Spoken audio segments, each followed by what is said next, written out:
आम्ही कॉक्रोच नाही आहोत बरं का, आम्ही वाघाचे बच्चे आहोत. कॉक्रोच पक्ष नवीन निर्माण झाला, आमचा वाघांचा पक्ष आहे, आम्ही डरकाळा फोडणारच. इतक्या लाखोच्या संख्येने भारतीय कॉक्रोच पार्टीला जे समर्थन मिळत आहे त्याचा अर्थ या देशामध्ये मोठ्या प्रमाणामध्ये तरुण बेरोजगार आहेत, अस्वस्थ आहेत, चिंतेत आहेत. त्यांना भारतीय जनता पक्षापासून अपेक्षाभंग झालेला आहे. त्याच्यामुळे कॉक्रोच पार्टीला एवढं समर्थन मिळत आहे. हे या देशाचं दुर्दैव आहे.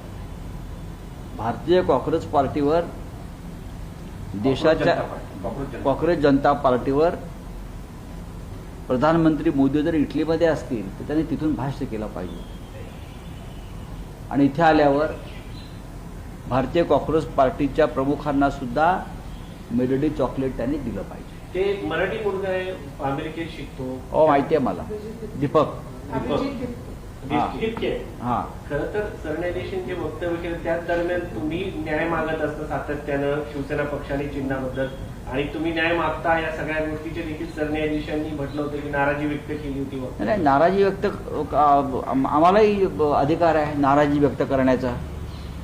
वर्षानुवर्ष तुम्ही भारताच्या संविधानासंदर्भातला अनुच्छेद 10 संदर्भात जो निकाल द्यायचा आहे, तुम्ही 3-3.5 वर्ष 4 मुख्य न्यायाधीश बदलले तरी तुम्ही आम्हाला न्याय देत नसाल तर महाराष्ट्राची जनता, संविधानावर प्रेम करणारी देशाची जनता नाराज होणार आणि आपलं मत व्यक्त करणार. आम्ही कॉक्रोच नाही आहोत बरं का, आम्ही वाघाचे बच्चे आहोत. कॉक्रोच पक्ष नवीन निर्माण झाला, आमचा वाघांचा पक्ष आहे, आम्ही डरकाळा फोडणारच. सर, काल पंतप्रधान नरेंद्र मोदी इटलीला होते. त्यांनी इटलीच्या पंतप्रधानांसोबत मेलोडी चॉकलेट दिले. त्याच्या निमित्ताने राहुल गांधी यांनी खूप टीका केली, देशामध्ये परिस्थिती काय आणि पंतप्रधान काय करतात असं म्हणत त्यांनी. बघा, देशाचे विरोधी पक्षनेते राहुल गांधी आहेत.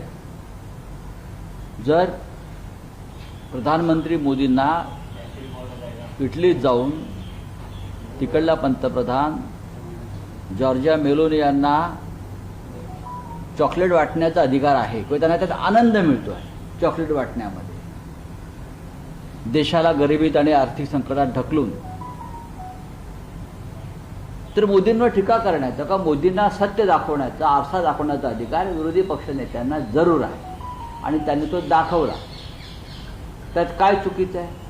त्यांनी अमित शहा आणि मोदींना गद्दार पण म्हटले संविधानात. बघा, त्या संदर्भात चर्चा करू शकतो. ते संविधानाचे गद्दार आहेत असं म्हटलंय त्यांनी आणि त्याचं समर्थन करायला ते किंवा त्याची वकिली करायला ते समर्थ आहेत. मोदी परदेशात अशा प्रकारे जाऊन जर वागत असतील तर त्यात देशाची प्रतिष्ठा काय वाढत नाही. परदेश दौरे हे प्रधानमंत्र्यांना करावे लागतात. मग तुम्ही करताय, मग तुम्ही तिथे पत्रकारांशी चर्चा केली पाहिजे, बोललं पाहिजे. या देशातून सुद्धा पत्रकारांची एखादा टीम त्यांनी न्यायला पाहिजे, जसं इतर प्रधानमंत्री नेत होते. मग तुम्ही लपून छपून असे दौरे का करताय, कशा करताय? तुम्ही त्यांना काय मेलोडी चॉकलेट द्या, ढोकला द्या, फाफडा द्या, जिलेबी द्या, अळूवडी द्या, बटाटवडा द्या, काही द्या,